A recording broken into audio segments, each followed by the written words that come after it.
دیکھیں کچھ عرصہ مزید پیچھے چلے جائیں تو سندھ کے اندر جو MQM بنی مہاجر قومی موومنٹ جو بعد میں متحدہ قومی موومنٹ بن گئی، وہ اتنی زیادہ اسٹرینتھ اس نے کیسے اختیار کر لی، اتنی بڑی موومنٹ وہ بن گئی، اس کے پیچھے بھی کچھ وجوہات تو تھیں یا نہیں؟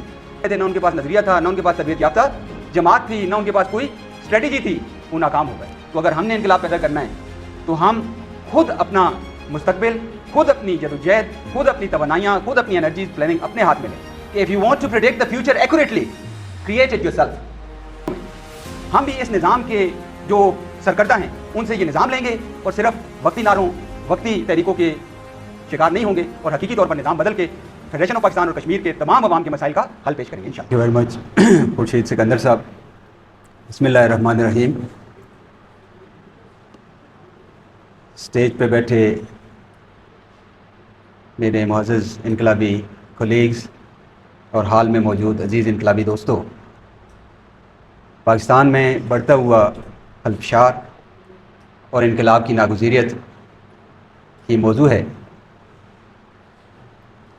Let me start this topic with this saying from Socrates: Wonder is the beginning of wisdom۔ سقراط نے یہ انمول موتی، یہ جو الفاظ کہے کہ شعور اور آگہی، اس کا آغاز کیوں سے ہوتا ہے؟ انسان اور باقی جو مخلوقات ہیں اس یونیورس میں، اس میں ڈفرینس کیا ہے؟ سب سے بڑا ڈفرینس اس کیوں کا ہے۔ Wonder, I wonder what's going on, I wonder what's happening. تو جو کیوں ہے یہ کنجی ہے شعور کی، یہ کنجی ہے آگہی کی، یہ کنجی ہے مسائل کے حل کی۔ دنیا کا پیچیدہ سے پیچیدہ مسئلہ ہو، سولوشن اس وقت تک نہیں نکل سکتا جب تک آپ کیوں پہ نہیں آئیں گے۔ یہ مسئلہ کیوں ہے، یہ مسئلہ کیا ہے، اس مسئلے کی وجہ کیا ہے، یہ مسئلہ پیدا کیوں ہوا، کیسے جو ہے یہ دس از دا سیکنڈ پارٹ۔ یہ حل کیسے ہوگا جب تک کیوں کو سالو نہیں کریں گے، کیسے پتہ نہیں چلے گا۔ یہ بہت ہی بنیادی چیز ہے۔ تو یہ جو ہمارے سامنے آج اس موضوع میں کویسچن رکھا گیا کہ پاکستان کا بڑھتا ہوا خلفشار، پاکستان میں خلفشار کیوں ہے، اس کی وجہ کیا ہے، اس کی ریزنز کیا ہیں، اور اس ریزن کو پہچانے بغیر، ان کو ایڈریس کیے بغیر یہ کبھی بھی حل نہیں ہوگا۔ آئے روز مسائل تو بہت ہیں، مسائل نہ ہوتے تو لوگ روڈوں پہ کیوں نکل رہے ہوتے؟ ابھی آپ کے سامنے کشمیر میں لوگ سراپا احتجاج ہیں یا نہیں ہیں؟ اس سے کچھ ہی عرصہ پہلے خیبر پختونخوا میں سارے لوگ سراپا احتجاج تھے یا نہیں تھے؟ منظور پشتین کی تحریک یا اس کے بعد اور جو دوسرے معاملات تھے، بلوچستان میں لوگ سراپا احتجاج ہیں یا نہیں؟ وہ ڈاکٹر صاحبہ جو تھیں، وہ کیا نام ہے، مہرنگ بلوچ، یا ان کے ساتھ اور جتنی بھی تحریکیں چل رہی تھی، وہ لوگ سراپا احتجاج ہیں یا نہیں ہیں؟ اس سے پہلے آپ دیکھیں کچھ عرصہ مزید پیچھے چلے جائیں تو سندھ کے اندر جو MQM بنی مہاجر قومی موومنٹ جو بعد میں متحدہ قومی موومنٹ بن گئی، وہ اتنی زیادہ اسٹرینتھ اس نے کیسے اختیار کر لی، اتنی بڑی موومنٹ وہ بن گئی، اس کے پیچھے بھی کچھ وجوہات تو تھیں یا نہیں؟ خود پنجاب میں آپ لوگ یہاں پہ رہ رہے ہیں، چاہے وہ خود پنجاب سے تعلق رکھتے ہیں، خیبر پختونخوا سے تعلق رکھتے ہیں، کشمیر سے تعلق رکھتے ہیں، بلوچستان، کہیں سے بھی آپ ان گلی محلوں میں رہتے ہیں، آپ کا کیا خیال ہے یہاں پہ کوئی پرابلمز نہیں ہیں؟ کیا بجلی کی فراوانی ہے؟ کشمیر کے ہمارے بھائی بالکل جائز اور درست احتجاج کر رہے ہیں، جی آٹا کیوں مہنگا ہے، بالکل درست احتجاج کر رہے ہیں، بجلی کیوں مہنگی ہے۔ کیا پنجاب میں یا آپ لوگ جو یہاں وتھ فیملی رہ رہے ہیں یا کوئی کرائے پہ گھر لے کے لے رہے ہیں، کیا آپ ان سے کم بل دے رہے ہیں یا ان سے بھی زیادہ دے رہے ہیں؟ کیا آپ کو یہاں روٹی کے، تعلیم کے، مہنگی تعلیم کے مسئلے نہیں ہیں؟ کیا یہاں اس طرح دا ہیلش ہیٹ، دوزخ کی طرح گرمی میں رہتے ہوئے لوگوں کو ایسی کی سہولت میسر ہے؟ اس پولیوٹیڈ انوائرمنٹ میں نہیں رہ رہے؟ تو احتجاج تو ہر کچھ عرصے بعد کبھی کشمیر میں ہوگا، سسٹم سے لڑائی ہوگی اور قیمتی نوجوان جانیں ضائع ہوں گی، کبھی پختونخوا میں ہوگا سسٹم سے تصادم ہوگا, قیمتی نوجوانوں کی جانیں ضائع ہوں گی اور ہوئی بھی ہیں, کبھی کراچی اور سندھ میں ہوگا, اور کبھی یہاں پنجاب میں ہوگا. یہ 9 مئی کے واقعات, یہاں سینکڑوں نوجوان ابھی بھی کہاں پہ پڑے ہوئے ہیں, جیلوں میں پڑے ہوئے ہیں. اور پاکستان کی سب سے بڑی احتجاجی موومنٹ یہاں پہ کون سی تھی؟ یہ تو آپ ان دا نمبرز, اگر آپ نمبرز میں دیکھیں اور آپ سکوپ اور سوسائٹی کی کمپریہنسونیس کے اعتبار سے دیکھیں تو سب سے بڑی احتجاجی موومنٹ یہاں ابھی ماضی قریب میں, ماضی میں اس سے بھی بڑی ہوئی ہیں. جو بھٹو کے مارے جانے پہ جو احتجاجی موومنٹ تھی وہ تو پورے ملک کو اس نے انگلف کیا ہوا تھا. اس سے پہلے جو بنگال کی اور شیخ مجیب الرحمان کی اور وہ احتجاجی موومنٹ تھی, اس نے تو پاکستان کو ہی 2 لاکھ کر دیا.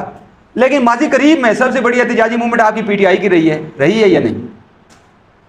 کوشچن تو یہ ہے کہ ہر آئے روز کہیں نہ کہیں سے احتجاج کا ایک لاوا ابلتا ہے اور پھر وہ بیٹھ جاتا ہے, اور پھر بات واپس گھوم پھر کے وہیں آ جاتی ہے. وہی ٹرک کی بتی کے پیچھے عوام لگے ہوتے ہیں, اور آپ کو نظر آتا ہے کہ ان احتجاجی موومنٹس کے جو لیڈرز ہیں بعض تو غائب ہو جاتے ہیں, ختم ہو جاتے ہیں, بعض کے پاس گاڑیاں آ جاتی ہیں, بنگلے آ جاتے ہیں, بعض کے پاس ایسٹس بن جاتے ہیں, یہ ساری چیزیں ہو جاتی ہیں. اور جو بیچارے عام عوام ہیں جو روڈوں پہ نکل کر قربانیاں بھی دیتے ہیں, دھکے بھی کھاتے ہیں, گولیاں کھاتے ہیں, ڈنڈے کھاتے ہیں, ان کے پولیس ریکارڈز بن جاتے ہیں, وہ جیلوں میں چلے جاتے ہیں, ان کے ایسٹس ضبط ہو جاتے ہیں, اور ان کی سسٹم اور سسٹم کے اداروں کی طرف سے بری طرح دھلائی ہو کے, اور والدین بیچارے اپنے نوجوان بچوں کو رونے لگ پڑتے ہیں. یہ ریپیٹ ہوتا ہے scene again and again and again and again. تو کیا لوگوں کے گریونسز جینون نہیں ہیں؟ بالکل جینون ہیں.